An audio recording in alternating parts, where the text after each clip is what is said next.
is why I tell people, like, listen, your dressing speaks. Amen. So if your body is not for sale, stop advertising it.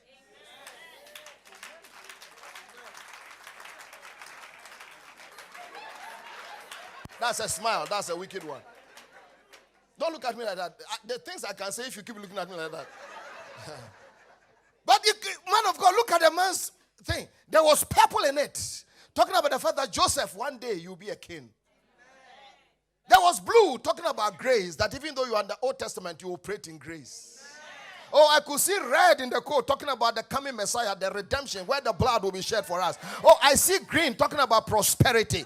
That the Bible says that Joseph served Potiphar, but yet he became prosperous in another man's house. Which means you could be serving in somebody else's house and still be prosperous when you are wearing that coat. Oh, I see white, that is purity. Telling me that Joseph, God can trust you with 7 years of plenty because he can first trust you with another man's wife. Is somebody hearing me? I can see black, that talks about the fact that Joseph, you will suffer in the hands of your own brothers. And ladies and gentlemen, with uncanny accuracy, this man's brothers hated him. He carried dreams, and the Bible says when he told the dreams, they hated him the more. I'm trying to discipline myself and not stop out. But hear me, the reason why some people can't stand you, the reason why they are dissecting you, the reason why they are on your case, the reason why nothing that you do satisfies them is not because you have sinned or done anything wrong, but it's because of what Father has put on you. It's because of what... It's because of what you carry.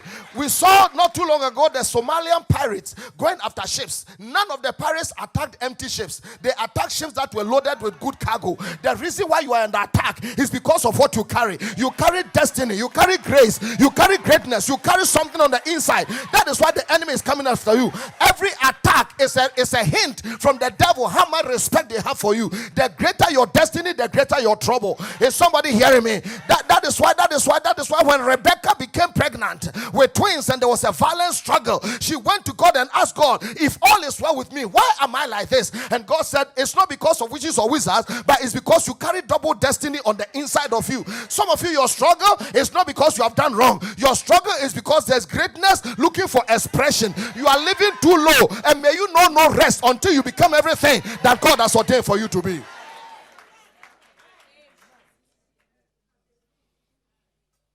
Joseph was sent to take food to his brothers. And they see him coming and say, here comes the dreamer. Let's kill him. Let's put him in a pit.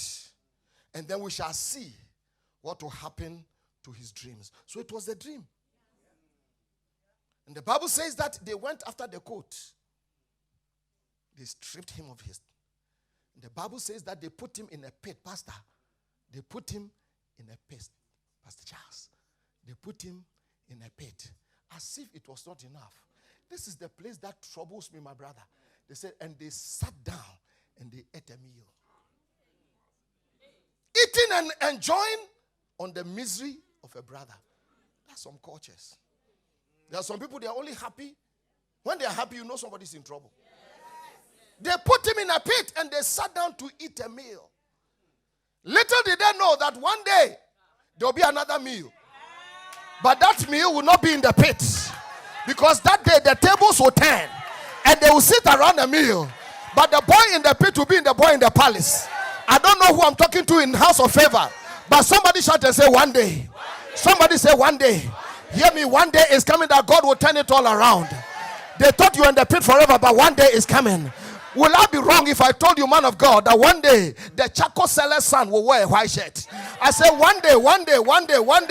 You didn't hear me. I said one day the bicycle seller's son will ride a Mercedes. I said one day the people that laughed at you will laugh with you. I said one day those who say who are you will say how are you.